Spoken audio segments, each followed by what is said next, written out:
from aid to trade is our moniker.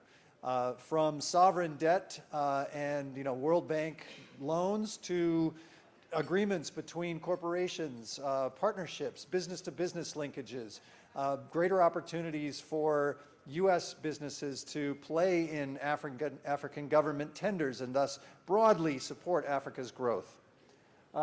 There are, as the video explains, a tremendous number of metrics that suggest why we should do this. And so I won't dwell on that any further, and I'll go into a little bit about what it is we're trying to do collectively. The Prosper Africa Initiative brings together 16 federal agencies as well as portions of the White House to try to bring the tools of these different agencies together under one roof. This is not really new in the sense that USTDA, which has made tremendous strides in increasing its Africa portfolio in the area of early stage pipeline development, is going to change its business necessarily, but rather it's going to work more closely with organizations like USAID and OPIC and EXIM and the African Development Foundation and all of these organizations to try to support an investment in a way that we haven't seen in the past. And by that, I mean, let's say, go to a government tender. A company sees a government tender opportunity, but it doesn't know what the Small Business Administration could bring to it in terms of small suppliers. It doesn't know necessarily what OPIC could do in terms of political risk insurance or credit financing. It doesn't know what EXIM might do if it has 51% American content. It doesn't know how the Trade and Development Agency could support with early stage investment support, like on the procurement side or perhaps with a feasibility study or a financial analysis. It doesn't know how USAID's presence in a country is actually supporting enabling environment reforms that make the environment more palatable to direct investment. And so what we are trying to say is that when a company is interested and comes to Prosper Africa, it doesn't open a wrong door. It is directed to a place that can help it along the continuum of its deal, whether that's exploratory or just about to sign a bid or make a bid, or is trying to open up a business or try to make a business-to-business linkage in any of the countries of Africa. And while we are non-geographically focused, we know that we are going to be geographically selective, but we want to try to ensure that the radiative impact of this effort is felt across all 54 countries of Africa. And this is really quite new. Most of our organizations are focused on sub-Saharan Africa as Africa. Bringing the entire continent together is a fairly new thing for the U.S. government. And we really look forward to the integration and potential of Northern African economies with Southern for the first time. We know that you all work with them very closely, but within the umbrella of the U.S. government. So what are we trying to do? Really these three main things, right? We're trying to connect businesses with new opportunities.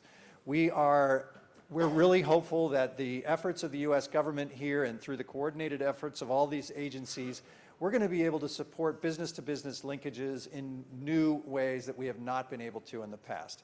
And that's really important because as the businesses of Africa grow, they offer the real partnership potential with the American enterprises that are looking at investing and trading in Africa. And so we're hopeful that even an early stage trading opportunity might result in a bigger investment somewhere down the line that ultimately benefits us both ways. In addition, we're trying to help with policy reforms that educate companies that are interested in doing business in Africa that it isn't as risky or as difficult to an environment to grapple with as it may be.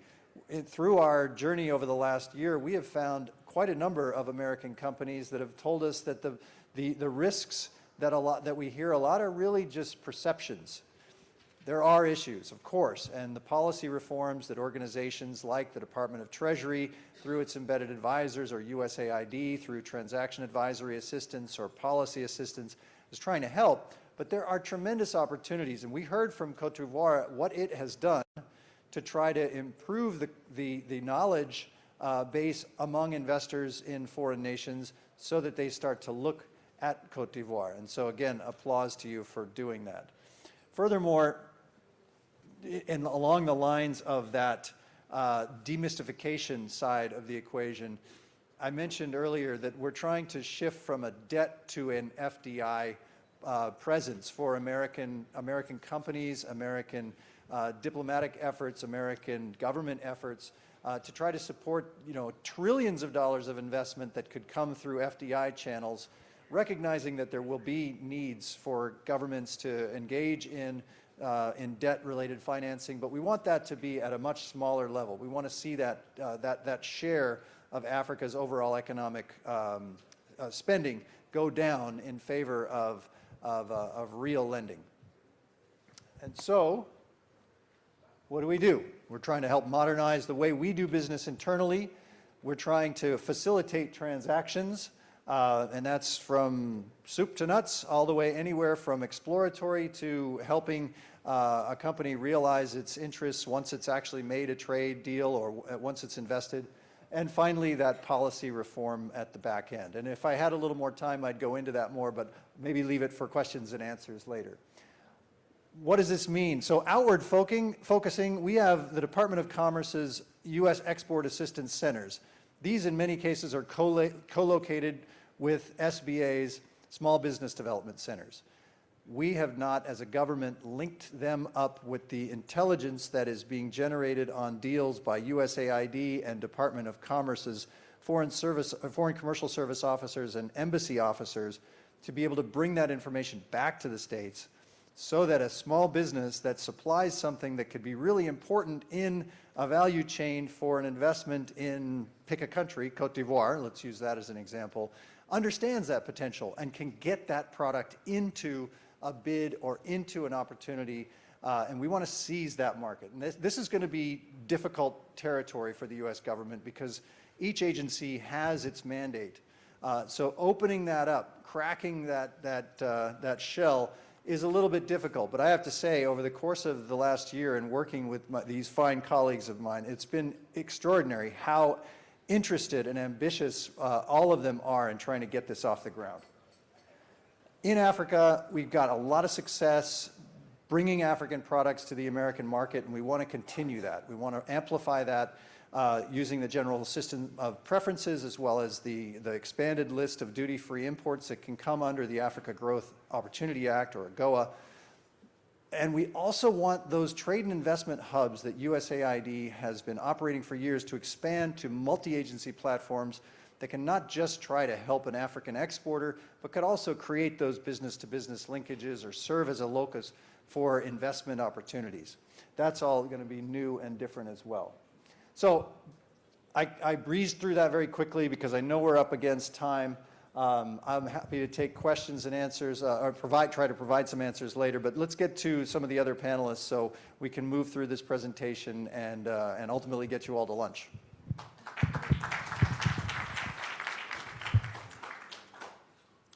Even with the compressed time we have, I think you have a very unique opportunity to hear from some of these agencies. It is disappointing to us in the U.S. government that so many people in the small business world don't know what's available to them from their government. So without further ado, let me ask Allison to talk about OPIC and what OPIC is doing that they offer for you. Okay, hello. Good morning.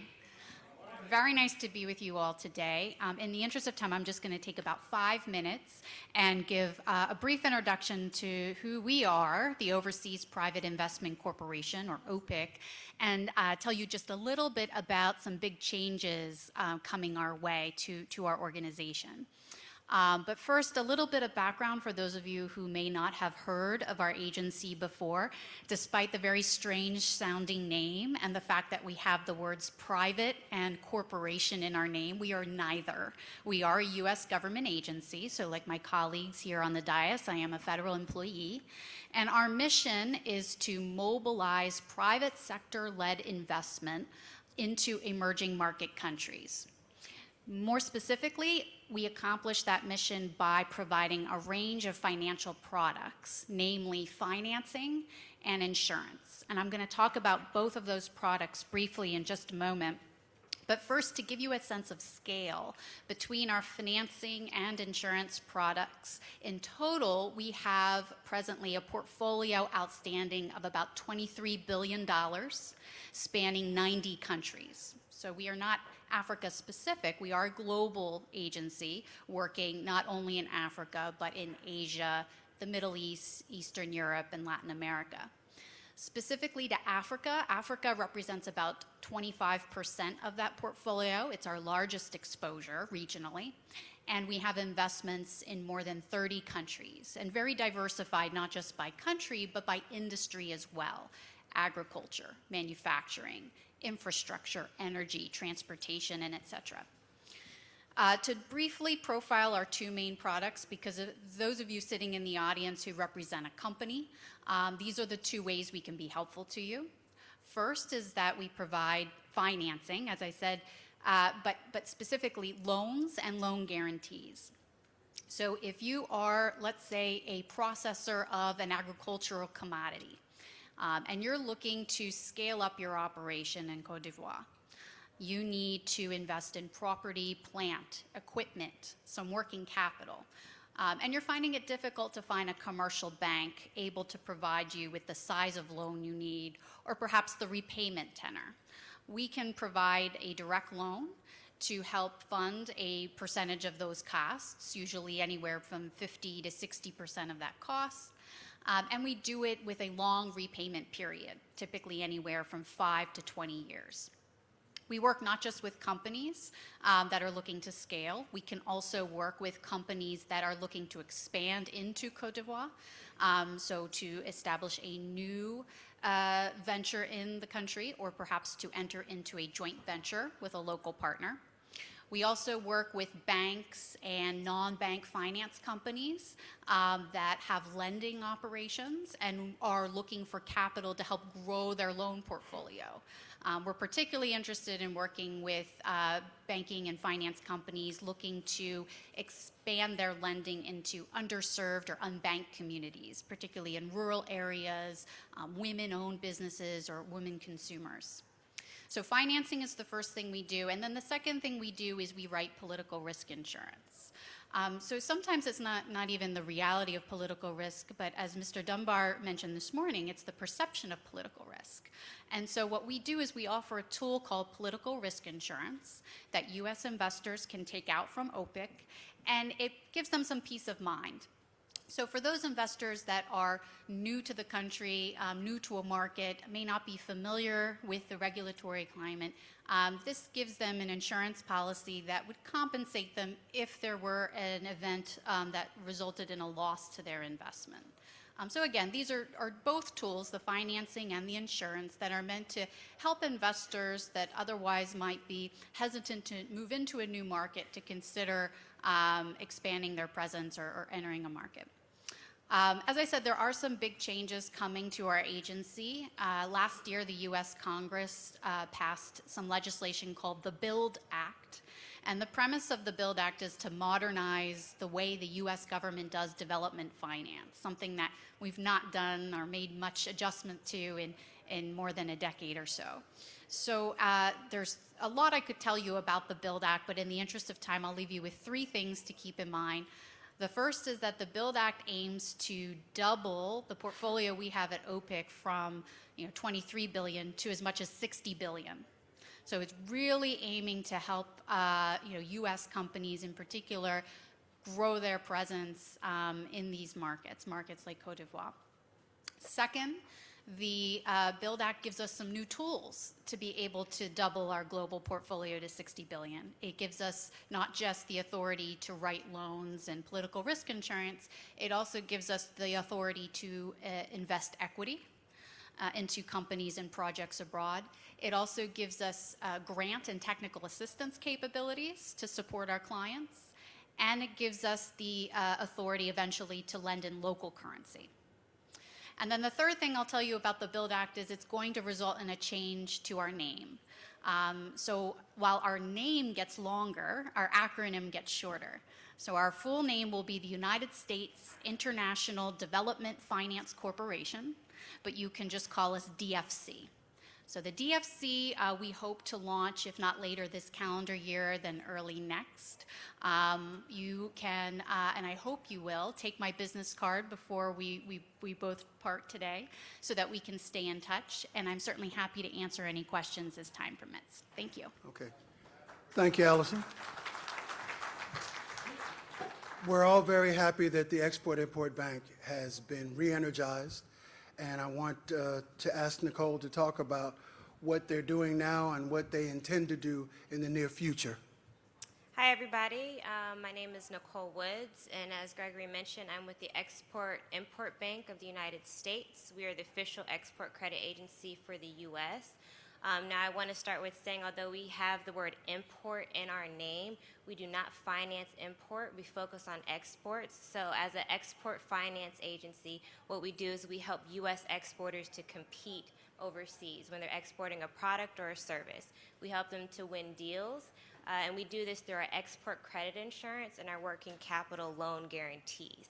These things allow exporters to reduce the risk of non-payment and to extend credit terms to their buyers, giving them that flexibility and that competitiveness, that time to pay them back. We also work with an exporter's lender to provide a loan guarantee, so we're backing up a percentage of that loan, so that increases an exporter's borrowing base and their probability of actually being approved for a loan.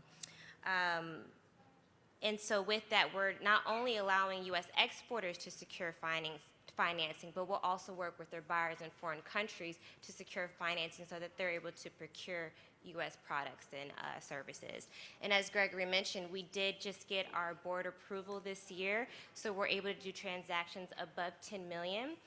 So that means we work with businesses from small to large sizes, but it is a fact that our portfolio is 90% small businesses. So there's no deal that is too small or too great for XM. Moving forward, if you've been following XM in the news, we're going through a lot of memorandums of understanding and co-frameworking agreements with plenty of nations in Africa and in Asia. We're open to do business in Europe, and we are specifically open to do business in Ivory Coast. So there are plenty of opportunities as we go forward. So the takeaway is that XM will help U.S. exporters finance their projects overseas to win deals, enter new markets, and also to increase and enhance business in existing markets, reducing risks and securing financing so they can fulfill and win deals that otherwise may not have been available without the backing from the Export Credit Agency. All right, thank you. And I will be available afterward if you guys want to get my card or ask me specific questions about your company or opportunities that you're looking at overseas.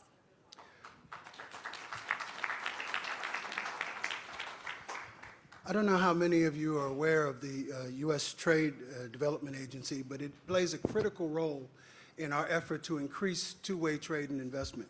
So I'll ask Jillian to talk about her agency and what it does and how it relates to small and medium enterprises. Great. Thanks, Greg. So as Greg mentioned, my name is Jillian Forrester, and I'm the manager for the West Africa portfolio at the U.S. Trade and Development Agency, or USTDA. So I know we're a little bit short on time, so I'll just talk briefly about three different things. One, who we are and what we do at USTDA. Two, what we're doing in Cote d'Ivoire. And finally, how we support small businesses both in the U.S. and in Cote d'Ivoire. So USTDA, we are a small agency, but we also like to say that we're very nimble because we can move quickly to meet the needs of the private sector to support different deals, different transactions in the areas where we work. USTDA is the U.S. government's project preparation agency in emerging markets. So we support the development of large-scale infrastructure. We get involved early on in the process. Oftentimes, development financing is very hard to find for feasibility studies and technical assistance. So we help provide that support to help projects move forward to financing with OPIC or XM, and then on to implementation. And actually, Africa represents our largest regional portfolio at USTDA. And USTDA, we really have a unique dual mission. First, of course, our partners, such as those in Cote d'Ivoire, receive very important financing and support to help infrastructure projects get off the ground. But second, we also helped connect U.S. companies to the development of those infrastructure projects, because we are also an export promotion agency. And we think that this mission is actually mutually beneficial, because countries like Cote d'Ivoire, you have great ambitions and need for the development of infrastructure, but you also want that infrastructure to last. And we believe that U.S. companies really have quality solutions, technologies, services, and equipment to offer to help those projects get off the ground. And we have two major tools at USTDA to support this mission. First, as we've mentioned briefly, are our feasibility studies and technical assistance grants. This is really the bread and butter of what we do. So we support projects primarily in several different sectors, especially energy, also ICT, transport, so aviation, freight rail, and then we're also continuing to explore doing more work in agribusiness as well as healthcare. The second thing that we do is to support partnership building activities. This includes especially reverse trade missions, where we bring delegations from Côte d'Ivoire or from other markets to the United States to look at our equipment, look at our practices and policies, and help to understand what we do in the United States, but also to make those business connections that are crucially important to help projects move along. And the last thing I'll say about USTDA and how we work is we're a demand-driven agency. So certainly I look forward to traveling to Côte d'Ivoire. I was there for AGOA for the first time in Abidjan, and I also plan to travel there in December, so I would love to meet with some of the folks here to discuss projects that we can work together on. I'll also discuss very briefly what we're doing in Côte d'Ivoire. We actually weren't able to work in Côte d'Ivoire for a number of years, but we are very pleased to reopen our work there in 2017 with signing a number of different feasibility study grants, largely in the energy sector. This includes a smart grid project with the Ministry of Energy. We're also supporting a biomass project. It's a cocoa biomass project. So I believe Monsieur Karim was talking about biomass. So we're hoping this project can be one of the first cocoa biomass projects in Africa. And we're also supporting a hydro project. So finally, what I'll say, how we support small businesses. There are a number of ways that U.S. companies can tap into what we do by working on different contracts that we have, and a number of those are advertised on our website. And I can point those to you and talk to you after this to go into more details. Also, as a part of all of our reverse trade missions, we also have a business briefing where the delegations will provide presentations, and that's also an opportunity for small companies that have a number of services that they can offer to come and meet directly with the delegations. Finally, I think in terms of talking about how we support small businesses in Côte d'Ivoire, the cocoa biomass project is a really great example. This is a 60 to 70 megawatt project that we're supporting a feasibility study on, and it's being carried out by a small company called Recast, which is based out of Richmond, Virginia, and they're providing their expertise and working with a small developer called Soden that's based out of Côte d'Ivoire to develop this project. So we're really excited about different transactions and opportunities like this that we can support, and I look forward to discussing with you ways that we can continue to work in Côte d'Ivoire. Thank you, Jillian. At USAID, we're very proud that in our procurement for small business that we've set a record in 2018, and I think we set one in 2017. So I'd like Harry to talk about the procurement process at USAID. Hello, everyone. I'm Dr. Harry Parker, and I'm representing the Office of Small Disadvantaged Business Utilization on behalf of my director, Mauricio Vera. He had a conflicting engagement, which results in my presence here today. And I would like to thank the dignitaries from Côte d'Ivoire and the overall collaboration that was established by the Small Business Administration and other important persons that helped put this event together. The Office of Small Disadvantaged, I'll just make the acronym, OSDBU, that's the acronym. OSDBU facilitates and strategizes on behalf of US-based small business firms.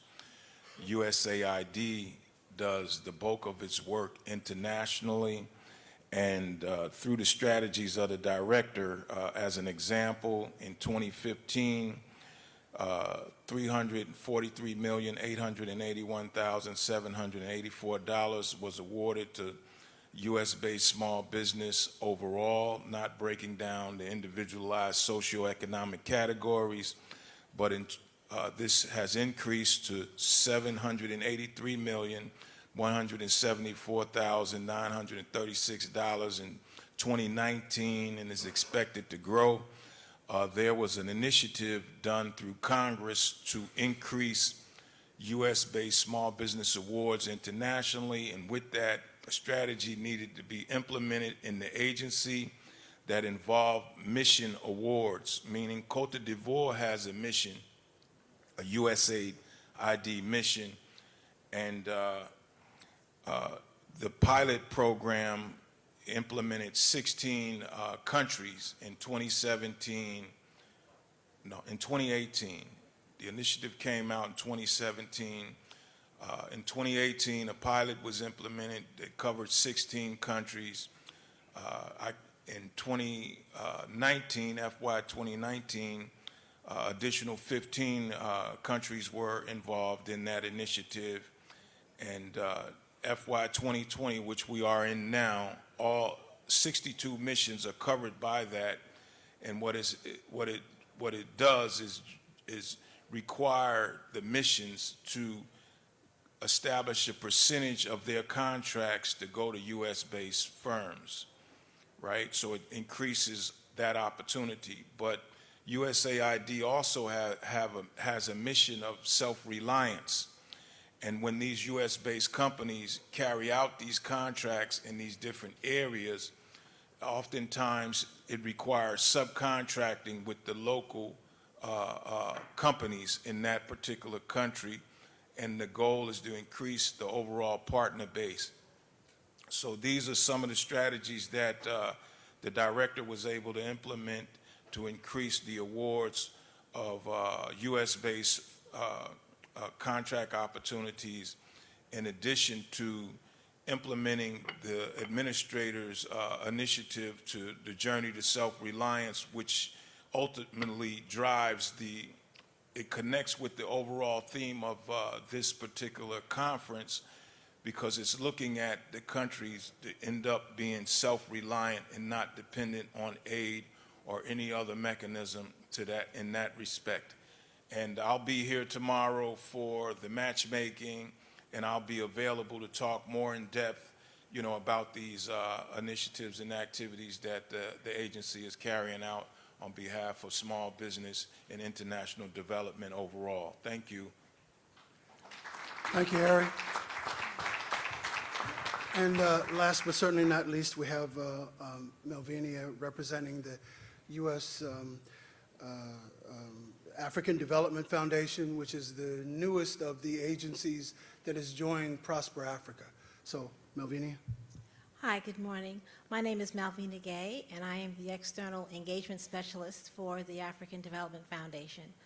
I'm on the stage with my colleagues, but what makes our agency different, and we are a U.S. agency created by Congress 40 years ago, what makes our agency different is we provide grants to African-owned, operated businesses.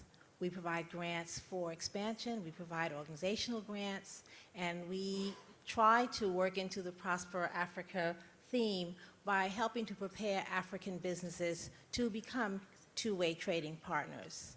On behalf of my CEO, C.D. Glenn, who couldn't be here with us today, he wanted everyone to know that we have a booth here. I will be here tomorrow and for the rest of the day. But again, we provide various kinds of business development assistance to African-owned businesses. So in the interest of time, I'm going to leave it at that. I think that's quite enough. Okay. And I will be here to answer any questions about grants and contracts and various other things, once again, directed toward African-owned businesses.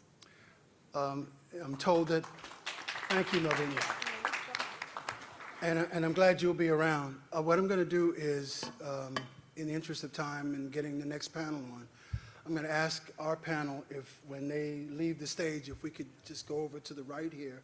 So anyone who wants to ask questions individually can do so. Some of us will be here tomorrow as well. but can't do everything. So please, yes.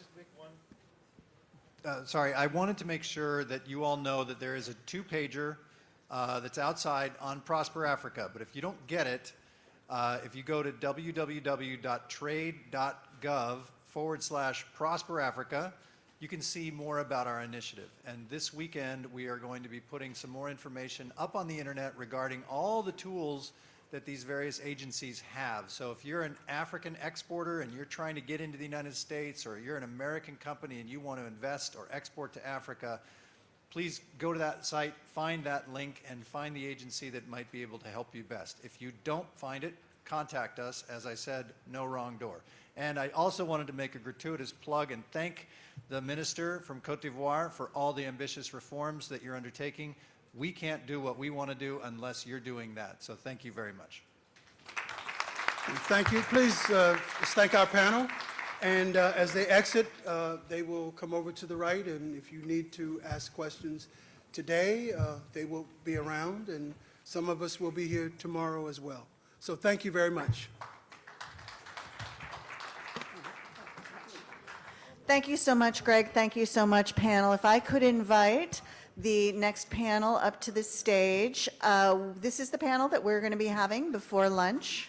Lauren Schwartz. This is great because you're going to hear from a panel largely constituted of U.S. businesses and African businesses, and talking about the reality of the private sector opportunities in Côte d'Ivoire. So while you're all getting settled, I'm going to turn it over to Lauren Schwartz, is local. She is with the Philadelphia Department of Commerce, and she's going to moderate us through this session. Wonderful. Good afternoon, everyone, and thank you for being here with us. It's an honor to host this Prosper Africa event in the city of Philadelphia and to see you all here. Philadelphia has a long and deep relationship with Africa that continues to grow with new shipping routes, new direct airline routes, and a significant business opportunity. Today, we have a panel on the private sector opportunities that we see with Africa and specifically Côte d'Ivoire. I know we're on a bit of a compressed schedule today, so we'll jump right in. I'll have each panelist introduce themselves, their career that relates to the topic of private sector opportunities in Africa, and what their main idea is, what it is that they could offer to this audience to learn more about how to find success in Africa. And then we'll do a few questions before we break for lunch. And I'll start with you. Well, thanks very much, everyone. I'm Steve Hollett. I'm with Horn & Watson, and I'm the money guy, right? Because at the end of the day, I spent 10 years at US Exim Bank and then ran GE's International Customer Finance Group for 20 years. And what we found in all of my years at Exim Bank and at GE is if you don't bring the money, you don't get the deal, right? And one of my clients is a great company in California called ECC. They're an engineering company. And they probably epitomize what I'm talking about the most, because what they are now branding themselves as is they're an EPCF, Engineering, Procurement, Construction, Financing. If you don't bring money to the table, whether it's Sub-Saharan Africa, whether it's Oceania, whether it's Southeast Asia, your chances of success go down very, very small. Maybe you had a 5%. What we found over the last few years is that by bringing money, right, whether that's US Exim Bank or the new DFC or with other export credit agencies around the world, if you access a pot of money either for investors or for governments, your chances don't go up 1 or 2 times, it goes up 7, 8, 10 times for success. So what we would always strongly encourage is that you must find a strategic partner. Banks, of course, are unique in some of those situations, but quite honestly, you need to either have it in-house, which is very hard, or you need to go out and find somebody, hopefully like us. Excuse me? I'm sorry. I just wanted to, for the ease of all of your presentations, I want to undo my last guidance and ask the panel not to remain over here, but actually to have wonderful conversations in the hall. So I'm going to just pause for a minute while the conversations stop. Listen up. She Thank wants y'all you. to move on now. Let's go. I knew I liked this panel. I grew up in Texas now. We did right. branding irons So after please that. have a seat or go to the hallway. But All anyhow, right. Thank you very much. Now you may continue. Thank you so very made my much. point there. There's a lot of noise in the world, but if you bring money, people will listen. Anyhow, thanks very much. Good afternoon. My name is QuasiApex, and I represent a company called Ambaki Inc. Basically, we are a project development company. We also bring financing solutions to the table. I've been involved with Cote d'Ivoire since 2014. My first trip was actually with OPIC, trying to prosper business. What has really worked for me is that the resources that the government provides, and I'm not here to preach for the government, the resources that is provided here in the States. They actually have an office set up in New York, a high-level office with an ambassadorial status. So you would really have access to good quality information and resource. And also, when you get down on the ground in Côte d'Ivoire, there's also the CPCI. They are also a great resource. They really don't bullshit. They go straight to the point, and you have good value for money. And so that's been my experience in Côte d'Ivoire. What my company tries to do, it's an end-to-end project development and financing solution provider. So we don't get paid if the project is not successful, so success-based. So I'm tied to the hip. I really have to make sure that I'm not wasting my time and resources, and it's really worked. I'm going to be here today and tomorrow, so if there's any other information that anybody needs, I'll be more than willing to elaborate on that. But I would say when you get to Côte d'Ivoire, look at the country's development agenda, their priorities, and plug into it. My company is actually focused on the West African sub-region, Ghana, Côte d'Ivoire, and Senegal. In Côte d'Ivoire, for example, I know the government has a program, medium and long term, and so that's what we plugged in, and then it's working. So that's what I'll encourage guys to do. Thanks. Hey, good morning, everyone. My name is Raul Flores. I work for Power Africa at the U.S. Agency for International Development. Power Africa is the entirety of the U.S. government's resources and capabilities to solve energy poverty in sub-Saharan Africa in partnership with African governments and a whole host of other partners around the world. As Prosper Africa is a U.S. government multi-agency institution to increase two-way trade, we are solely focused on access to energy in Africa. We were launched in 2013, symbolizing that access to electricity is a U.S. government development priority and helps obviously solve critical roadblocks such as national security, economic prosperity, economic growth, education. Lights are on longer, businesses are operating longer, people are reading, people are getting educated. So it was a priority for the U.S. government, which is why Power Africa launched. We are, again, the entirety of the U.S. government. We have resources to support project development, to support project prep, to support business intelligence. The key behind Power Africa, though, is it's not a U.S. government handout. It is mobilizing private investment, which I guess the topic here is mobilizing private investment into Africa's energy sector. The gap for investment to reach universal access in Africa is something like over $600 billion. It's not something that can be achieved on balance sheets of U.S. governments, African governments, or anyone. So it's crowding in, creating environments where investment is possible. So we do a whole lot, but that's sort of this long story short. We're flexible. We work across sub-Saharan Africa. We're more present in markets that kind of have the reforms in place and the capabilities in place to attract investment and to move those projects. We work on-grid sector to support industry, work on the off-grid sector to support innovative technologies and access to finance in rural economies that generally have not had that in the past. My sort of quick takeaway on engagement with Power Africa is we're in the field. We can offer market intelligence. Before you look at Africa, before you enter into markets, please contact us. And I will be here for matchmaking tomorrow and happy to talk to anyone who wants to know more.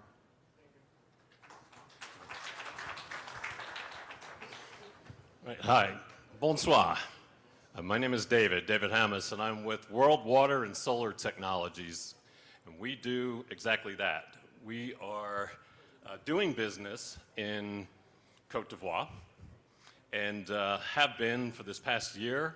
We're working on very large opportunities there to provide solar energy to pump and irrigate large tracts of land.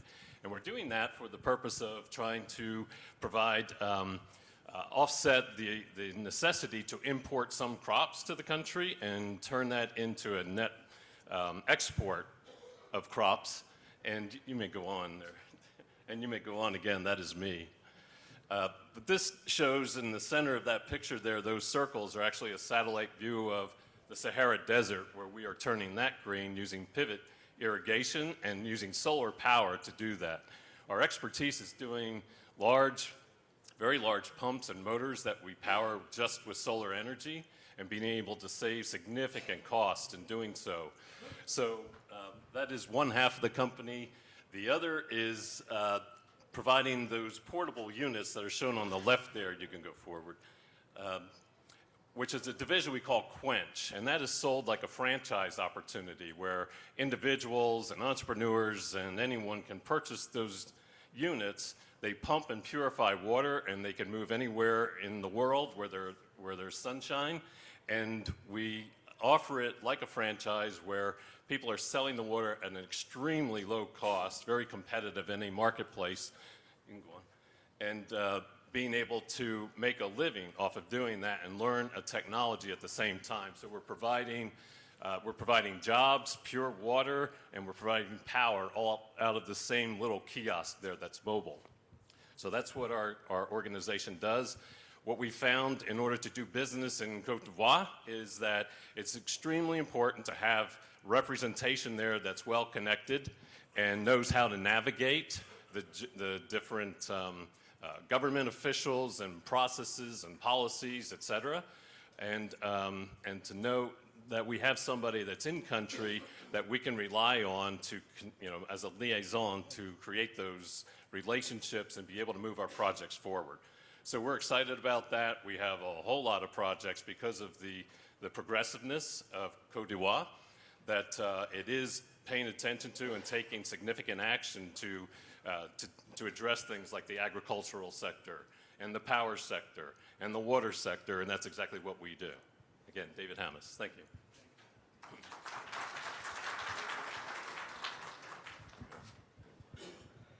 Thank you, gentlemen. As you can tell, we've got a nice breadth and depth of different experiences in leveraging private sector opportunities to help do development projects and create business opportunities in Africa.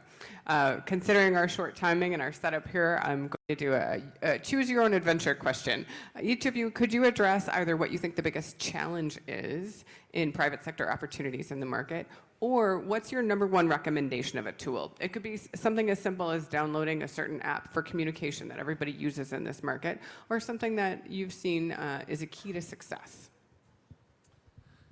Well, that's always an excellent question. I think the real key is the matchmaking is between really, and again, I'm a money guy, so the matchmaking between the projects and the money.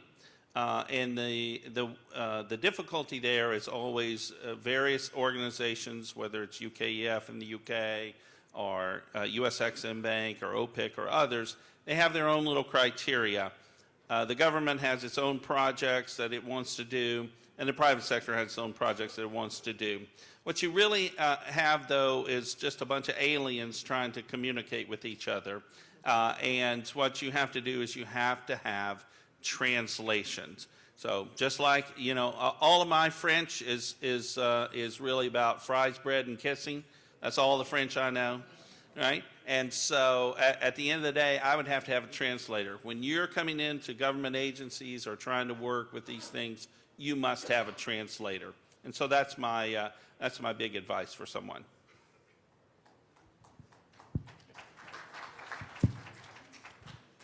You got to have the money, that's for sure. It's got to be competitive, it's got to be sustainable, it's got to be structured right. Cote d'Ivoire is actually trying to borrow right, so you just can't present anything and it will be, you know, they'll be for takers. They really, really are managing the economy right in a sustainable manner. The other thing that I think I would want to add is that you need to have good local intelligence. Very critical. You need to have good local intelligence, and you need to have boots on the ground. You can't just parachute in there and say, I want to sign a deal. It's a marathon, it's not a sprint. So you need to have the mindset of a guy who is running a marathon. That's also very important.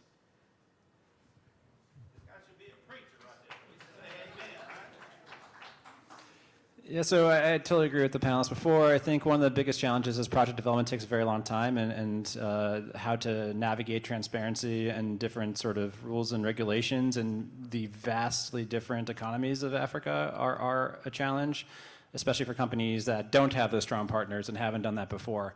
So yeah, I think that in terms of advice to have to that, it is have a strong local partner. It's to work with USAID, work with the State Department, and work with others who do understand kind of regulations in place, what laws look like.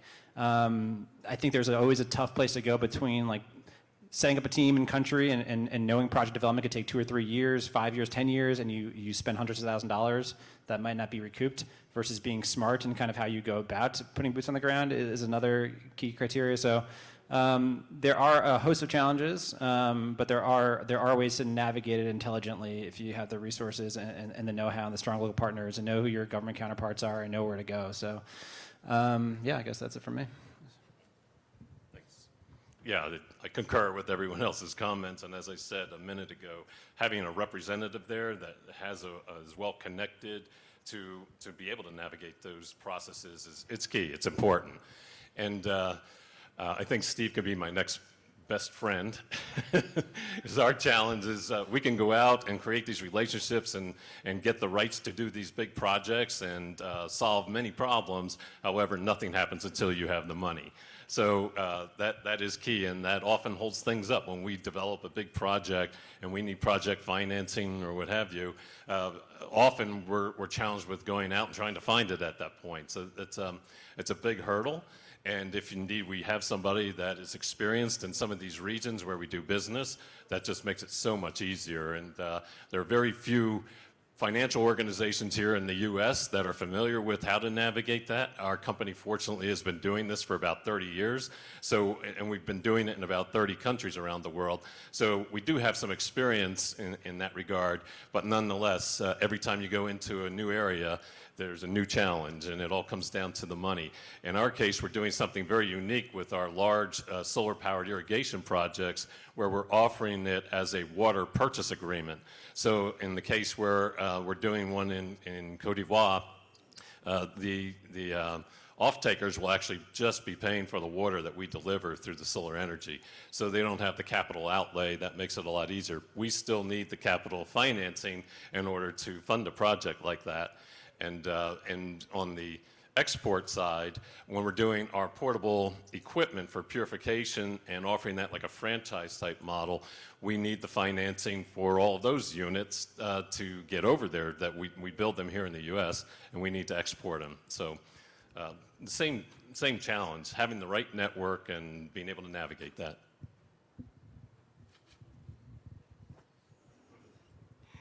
Thank you. And another thing that we notice is when people around the world look at Africa for private sector opportunities, they tend to say Africa. right? But there are so many countries in Africa, and it's far more diverse and interesting and complex and full of opportunities in different cities, different countries, different regions of the continent, right? So one question that I wanted to actually ask Steve, because we know how important the money is what makes Cote d'Ivoire so attractive? And what are the drivers that you see for private sector opportunity in Cote d'Ivoire, particularly when we think about American companies on the private side doing business there? Well, the answer there is, and I'll take this from a former panelist today who summed it up when he showed the progress of Cote d'Ivoire going up the scale. The leadership in the country has transformed the country from a place where people didn't want to go to a place where they do want to go. And if you've ever been in the hospitality industry, and you're very thankful that I never was, right? But rolling out the red carpet and the welcome mat and making business feel comfortable in coming there has been a big game changer. And we want to do everything that we can to make sure that's successful. These government agencies that you saw on the previous panel, right, SBA, XM, OPIC, TDA, they are committed to countries like Cote d'Ivoire because of what your leadership has done to change the environment in the country. Kudos to you. Give yourself a hand. Same question? Your question again? Yeah, he's forgotten there. My question is, what makes Cote d'Ivoire so special? There are many factors, right? But when we think about investment in the economy, a lot of particularly people from outside say, we're going to do business in Africa, but that's not enough. So why Cote d'Ivoire? What is so special about the place and the private sector opportunity? Well, I think the first thing that comes to mind is how prepared the ground is. I mean, I'm talking about documentation, information, quality information as to population, demographics, national development plan, so you don't have to reinvent the wheel. Once you get on the ground, you know what the government wants, so you can align your priorities to what the government wants to do. It makes it easy. One example, I mean, I got into what I'm doing right now because I've just got information.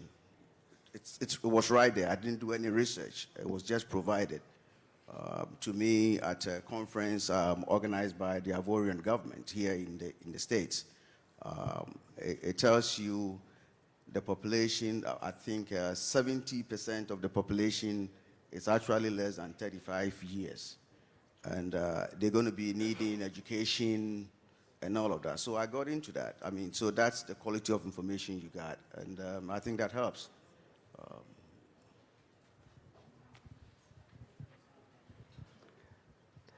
For Steve, I'd like to hear a little bit more about, for David, I'd like to hear a little bit more about what you think the competitive environment is like as someone who's done private sector business in very complex projects in 30 countries around the world.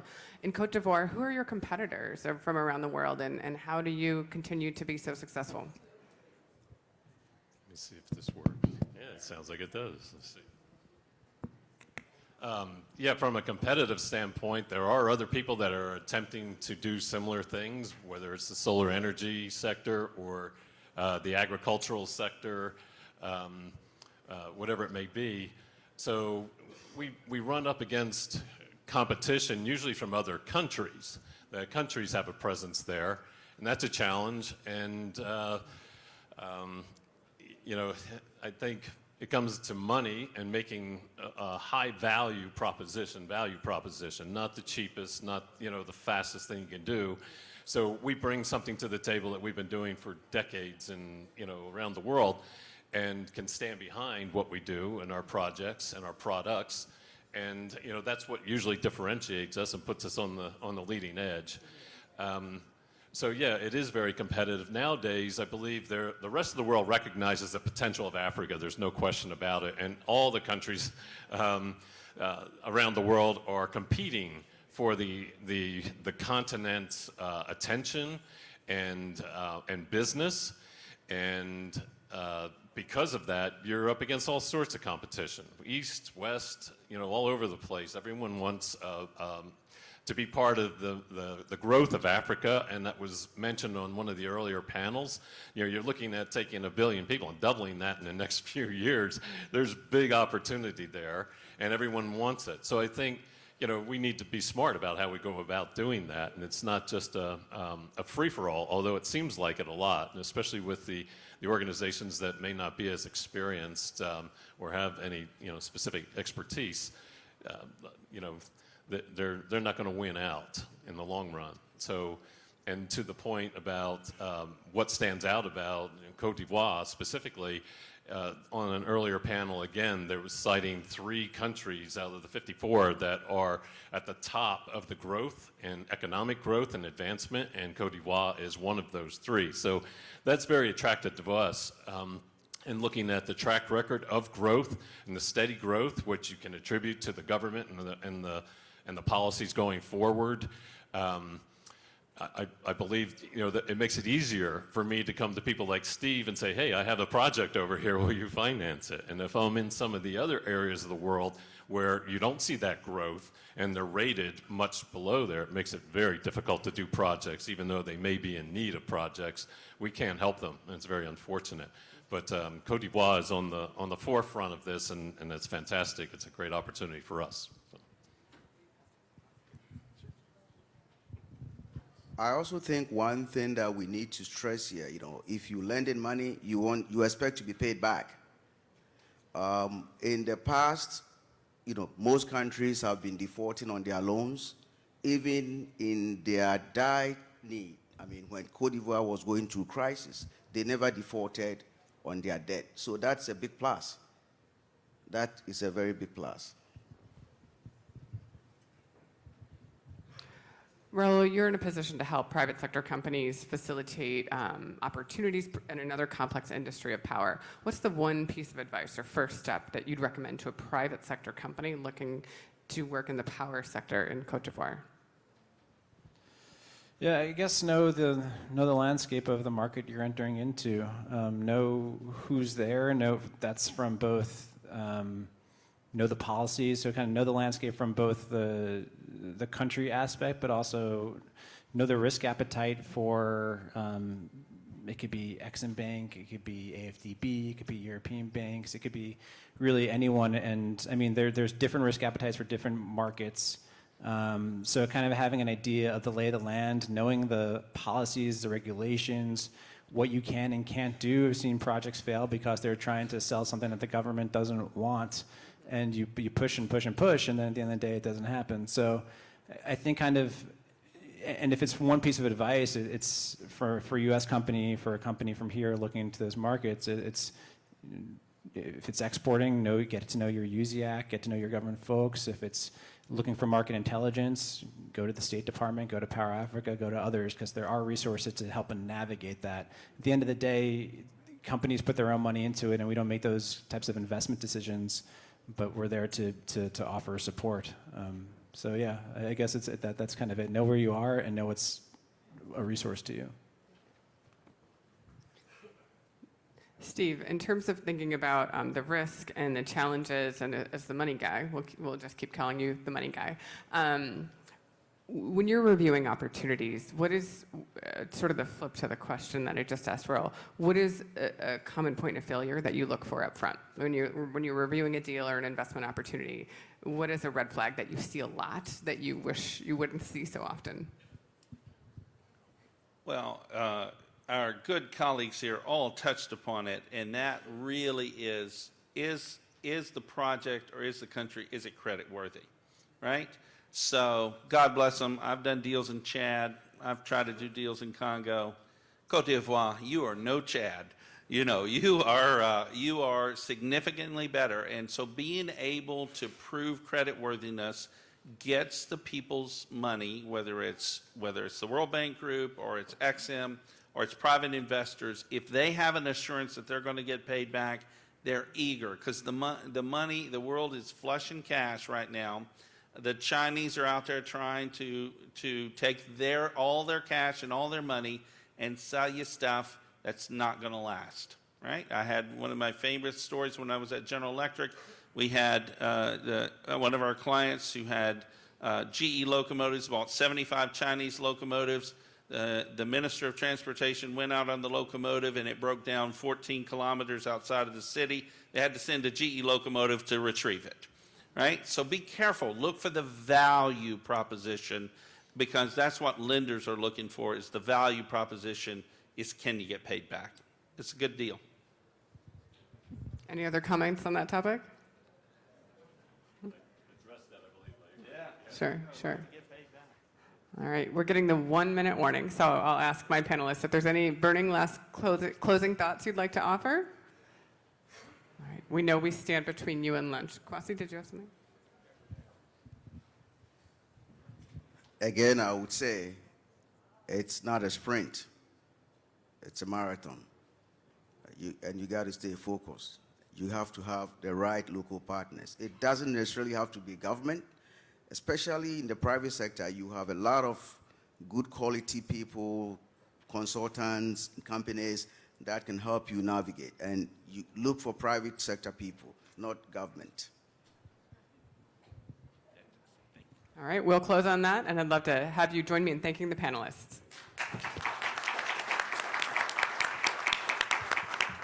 Thank you so very much. I hope you'll be able to join us for lunch, so please do find a seat. I'm going to cover a bit of housekeeping right now. You will stay at your seats and you will be served lunch, courtesy of our sponsors, the government of Cote d'Ivoire. We have particular instructions. Do you see these little cards at your seats? You have a choice of poulet or poisson. Fold it in half, and if you leave it up, face up, the waitresses and waiters will bring you your choice. So let's keep our fingers crossed that it works. Thank you very much, everybody. We are now going to show you a video to showcase a hometown hero organization. Holt Logistics is making possible maritime trade between the United States and Africa, and we want to showcase their services to you before welcoming their CEO to the stage. So let's watch the video.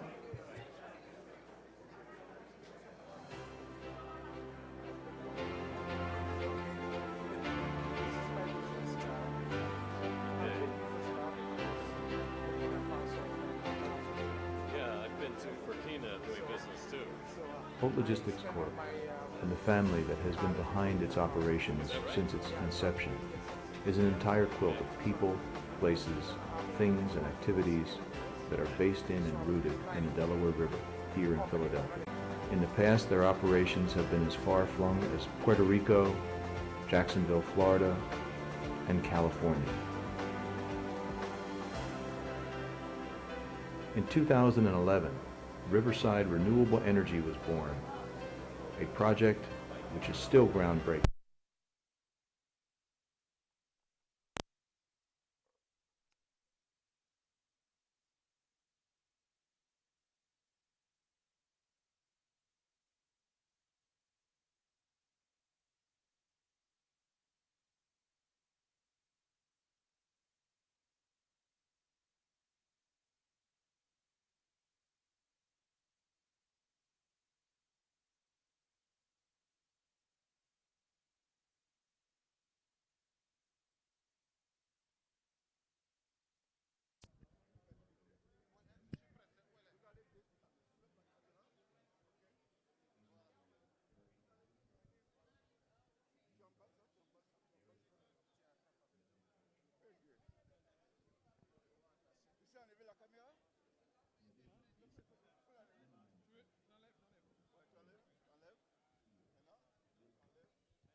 Allô? Allô?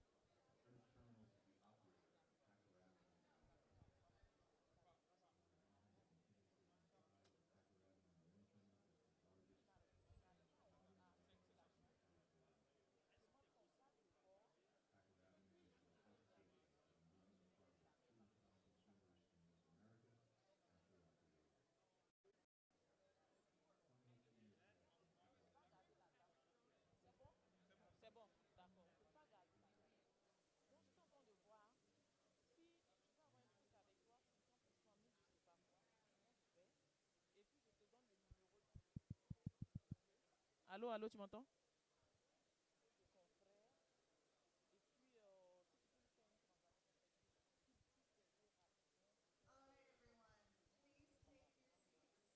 lui l'aîné au fait. Et comme lui n'a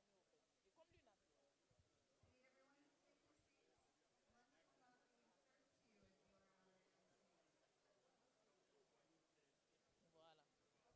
Bonsoir mesdames, bonsoir mesdemoiselles, monsieur, bonsoir. Vous restez à vos places. On vous a donné des menus, des tickets que vous avez, c'est soit le poulet ou bien le saumon. Donc il va falloir finir les plats que vous avez. Et puis les gens vont venir sur les tables selon vos choix, ils vont mettre la nourriture dessus. Non, il n'y a pas de problème, je veux juste comprendre le dispositif. Ok. Allez-y, monsieur. Ok, d'accord. Pour qu'on puisse commencer à manger. On va pousser un peu là, parce que là c'est trop coincé. On va se mettre là. I like your figures. Muluku Suleiman. Ladies and gentlemen, please have a seat. Lunch service will be started very soon. Merci de nous suivre sur Ivoire TV. Bienvenue au premier forum de développement des affaires qui se tient à Philadelphie depuis ce matin, ce 7 novembre 2019. Nous sommes avec M. Mouloukou Souleymane Traoré. Il est chairman de GT Bank Côte d'Ivoire. Bonjour monsieur. Bonjour madame. Je vais bien, merci. Bienvenue à Philadelphie. Merci, merci. Forum des affaires